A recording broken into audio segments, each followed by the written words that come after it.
ओम शांति। आज विजयादशमी की सबको बहुत बहुत बहुत मुबारक हो, मुबारक हो, मुबारक हो। विजयादशमी कहो या दशहरा करो, भारतवासियों के लिए दशहरा के दिन को बहुत शुभ दिन माना जाता है। कोई भी शुभ कार्य करना होता है तो आज दशहरा के दिन करते हैं। सारा दिन के लिए ही कहा जाता कि बहुत शुभ मुहूर्त है, और क्यों ना हो, क्योंकि 10 सिरों वाला रावण को जो संपूर्ण रीति से मार दिया। लेकिन सचमुच क्या हमने अपने जीवन में से उस रावण को समाप्त किया है? रावण यानी कोई 10 सिर वाला नहीं, लेकिन जो मनुष्य के अंदर रही हुई बुराइयां हैं, यही तो रावण है। इसलिए कहा जाता है कि रावण रुलाता है। वास्तव में मनुष्य की अपनी ही कमजोरियां उसको रुलाती है, अर्थात परेशान करती है। और जीवन में जब भी ये कमजोरियां उभरती है तो कहीं ना कहीं व्यक्ति का विवेक समाप्त हो जाता है, और तभी उसको जीवन के अंदर परेशानी का अनुभव होने लगता है। इसीलिए रावण को दिखाते हैं शास्त्रों के अंदर कि रावण कोई असुर नहीं था, ऋषि पुत्र था, ब्राह्मण था। रावण जैसा विद्वान कोई नहीं, सारे शास्त्रों का ज्ञान उसके पास था, इतना ज्ञानी था। रावण जैसा धनवान कोई नहीं, पूरी सोने की लंका थी उसकी। रावण जैसा शक्तिशाली कोई नहीं, उसके पास सारे दिव्य अस्त्र उसको प्राप्त थे। और कहा जाता है कि रावण जैसा भक्त भी कोई नहीं। शिव की उपासना करता था, शिव की आराधना करता था, उसका आराध्य देव ही शिव को माना जाता है।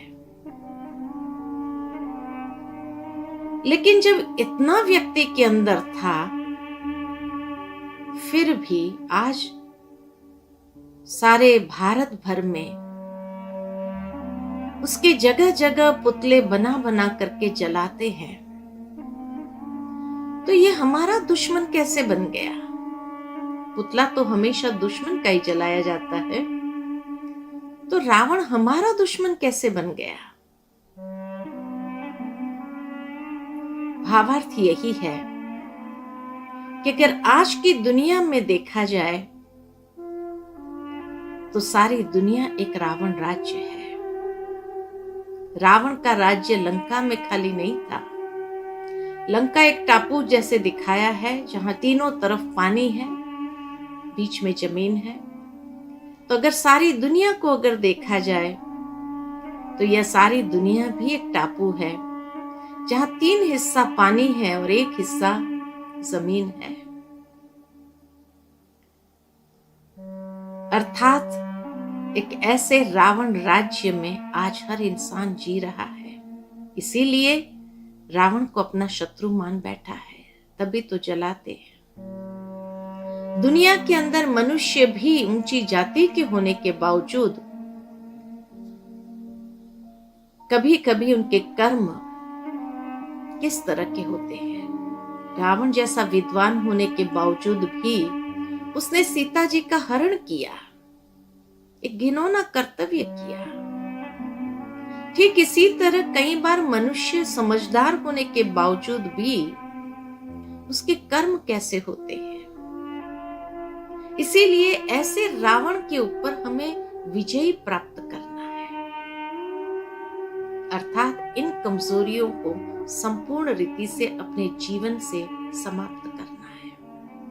कैसे करेंगे? शास्त्र के अंदर जो कथा आती है कि श्री राम, लक्ष्मण और सीता जी वन में थे, और जब वन में भ्रमण करते हुए पंचवटी पर आए तो वहां पर कहा जाता है कि रावण की बहन आती है उन्हें अपने तरफ आकर्षित करने के लिए। जब लक्ष्मण ने उसका घोर अपमान कर दिया, उसका नाक काट के, तो वो जाती है रावण के पास और कहती है मेरे अपमान का बदला जरूर लेना चाहिए। रावण ने भी सोचा कि अच्छा, मेरी बहन का अपमान कर दिया तो उसका बदला तो जरूर लूंगा। और बदला लेने के लिए वो मारीच का सहारा लेता है, अर्थात धोखे का सहारा लेता है। उसको स्वर्ण हिरण बन करके सामने जाने के लिए कहते हैं, और जब सीता मैया आकर्षित हो जाती है उस सोने हिरण के पीछे, तब वो राम से विनती करती है कि मुझे ये हिरण ला करके दो। राम जाते हैं उस स्वर्ण हिरण के पीछे, और उसको पता था कि ये एक धोखा है, लेकिन जरूर है कि सीता जी जब आकर्षित हो गए तो मानना कहां था उसको। यहाँ प्रैक्टिकल दुनिया के अंदर यही बताया गया है कि आज की दुनिया में भौतिकता इतनी चरम सीमा पर है, और ये भौतिकता जब चरम सीमा पर पहुंच जाती है तो अनेक प्रलोभन मनुष्य के सामने आते हैं। तो आत्मा रूपी सीता अनेक प्रलोभनों में फंस जाती है, और तब कहीं न कहीं वो परमात्मा राम से ही विनती करती है कि मेरी ये इच्छा पूरी करो। अर्थात जब हम कोई न कोई प्रलोभन के पीछे आकर्षित हो जाते हैं, वो प्रलोभन एक प्रकार का धोखा होता है, माया होती है, और उस माया को प्राप्त करने के लिए हम परमात्मा राम से विनती करते हैं, उनको पूरा करने के लिए आग्रह करते हैं, और इस तरह हम अपने विवेक शक्ति को, अपनी बुद्धि को परमात्मा राम से जुदा कर लेते हैं। परमात्मा राम तो उसको पूरा करने के पूरी कोशिश में होते हैं, लेकिन जो माया है, धोखा है, उसको कैसे पूरा कर सकेंगे। कहा जाता है मारीच को जैसे ही मारा श्री राम ने, तो दूसरा धोखे को वो अपनाता है कि वो लक्ष्मण को पुकारता है, लक्ष्मण। जो आत्मरूपी सीता का मन का लक्ष्य है वो विचलित हो गया, और विचलित होने के कारण सीता लक्ष्मण को भी पीछे जाने के लिए कहती है।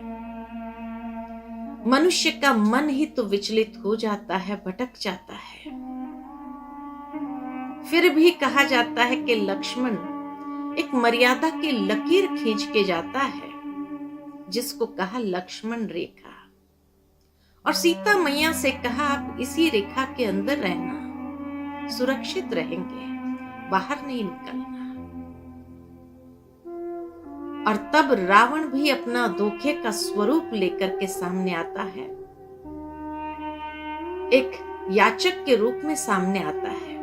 भिक्षाम दे, भिक्षा की मांगनी करता है, माता सीता उसको देने के लिए बाहर आती है, लेकिन वो कहता है मैं अंदर तो नहीं आ सकता हूं, ये लक्ष्मण रेखा है, इसीलिए आप बाहर आओ। और तब मां सीता ने उस लक्ष्मण रेखा को क्रॉस किया, और जैसे ही क्रॉस किया रावण उठाकर ले गया। भावार्थ ये कि जीवन के अंदर जब हम परीक्षाओं को सही तरह से परखते नहीं हैं, अपने मन को विचलित कर देते हैं, और इसीलिए जो मर्यादा की लकीर हमारी होती है, उस मर्यादा की लकीर के अंदर आत्मा को रहने की आवश्यकता होती है। लेकिन कलयुग है, एक तो प्रलोभन के पीछे मन विचलित हुआ, परमात्मा राम से भी विनती कर दिया हमने, उस मन के विचलित होने से लक्ष्मण को भी हमने अपने पहरे से समाप्त कर दिया, और साथ ही साथ मर्यादा की लकीर को भी जब हम क्रॉस कर देते हैं। दुनिया में कहा जाता किसी को मदद करना चाहिए, जरूर करना चाहिए, परंतु मर्यादा की लकीर में रह करके किसी को मदद करें। लेकिन जब कोई मर्यादा की लकीर को क्रॉस करके मदद करने का प्रयत्न करते हैं तो जरूर है वो रावण उठा करके ले जाता है। और कहां ले जाता है? अशोक वन में, जहां चारों तरफ सुख सुविधा बहुत थी, लेकिन उस अशोक वन में सीता मैया बैठी थी शोक में, अर्थात के चारों तरफ आज सुख सुविधाओं के साधन होने के बावजूद भी आत्मरूपी सीता शोक में बैठी है, क्योंकि राम से जुदी हो गई, अर्थात परमात्मा राम से जुदाई का अनुभव करते हैं। इसीलिए रामायण के अंदर बहुत सुंदर वर्तमान समय के साथ इसकी भेंट की जाए तो सचमुच हर आत्मा रूपी सीता भौतिक सुख सुविधाओं के बीच में होते हुए भी परेशानियों का अनुभव कर रही है, दुख का अनुभव कर रही है, आत्मा अंदर से तड़प रही है। तब कहा जाता है कि परमात्मा राम आते हैं और आकर के उस रावण को, सीता जी को वापस लौटाने के लिए हनुमान जी को भेजा, अंगद को भेजा, लेकिन उसके बावजूद भी जब उसने नहीं लौटाया तब आक्रमण होता है